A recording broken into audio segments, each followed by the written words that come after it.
Simultaneous experience of I am connected with all that exists. I feel the worst enemy I have, and I think the worst enemy we have, is fear. Why is this enemy so powerful against us? Fear comes from feeling separate. Fear comes from I'm alone. There is me and the world. But actually there's no such thing. You are the world. The world is in you. And you are in the world. You co-create each other. They are different expressions of, differentiated expressions of a deeper intelligence. When you know that, then there's peace. There's total peace and there's comfort. And there is no anxiety, because anxiety comes from separation. You say, why is it so dominant in our world? It's part of the hypnosis of social conditioning. You know, that's how our media, that's how our advertising, that's how our products and our services, they're all about instant gratification for the skin-encapsulated ego. In the Western world we live, it's little, sometimes I feel it's difficult to deal with that, because we are constantly receiving the influence of excess of stimulation, the most of the times in the wrong way. Yeah, and especially if you receive it through childhood, then your little brain and the child thinks that's reality, unfortunately. So it's a deep hypnosis, and one has to be conscious of it. One has to take time to say, you know, just because it's all prevalent around me, and just because everybody's behaving like this, it doesn't mean it's normal. What we call normal is the psychopathology of the average. And how can we protect our childhood, our children, against by that? Being good examples. You know, children don't listen to lectures, they'll follow your lead.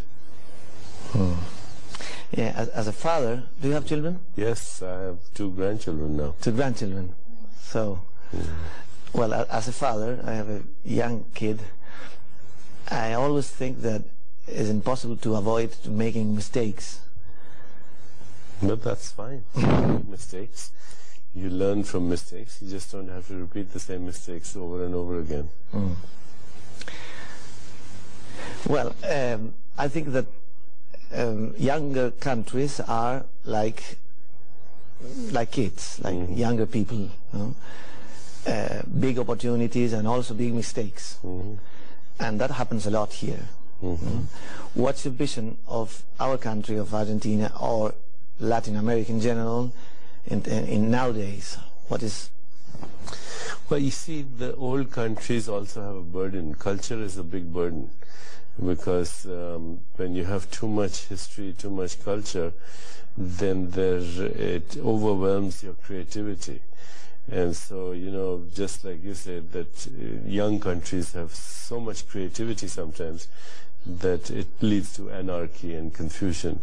And old cultures have so much the burden of the past that they don't really embark on any creativity at all.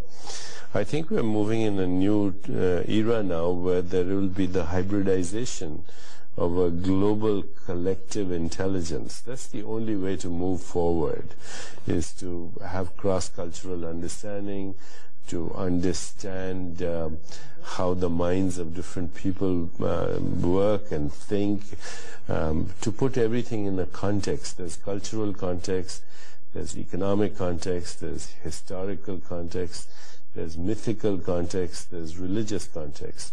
We don't know this. You know, I just participated in a recent poll where we have for the first time surveyed more than 200 million Islamic people about everything, about values, about habits, about relationships, about sex, about spirituality, about war, about terrorism, about ecology.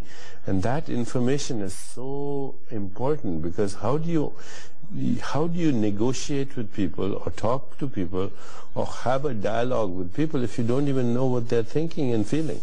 You know, if I, on the other hand, know how do you feel, what your observations are, how do you interpret your reality, what are your values, then I have a chance of connecting with your heart and your mind. But we now live in a society where that should be possible. Instead of trying to solve all our conflicts through violence, and belligerence and arrogance and militarism, which is very primitive and is no basis, today with the intelligence that we have in the world to have to do that. It's like medieval, and yet that's the only way we behave. And if we are going to move to the next stage of our evolution, we have to use our collective intelligence. There's a lot of intelligence in the world. It needs to be harnessed and connected. Okay, let's take a break and we go on in a minute. En un minuto seguimos con Deepak Chopra. Gracias.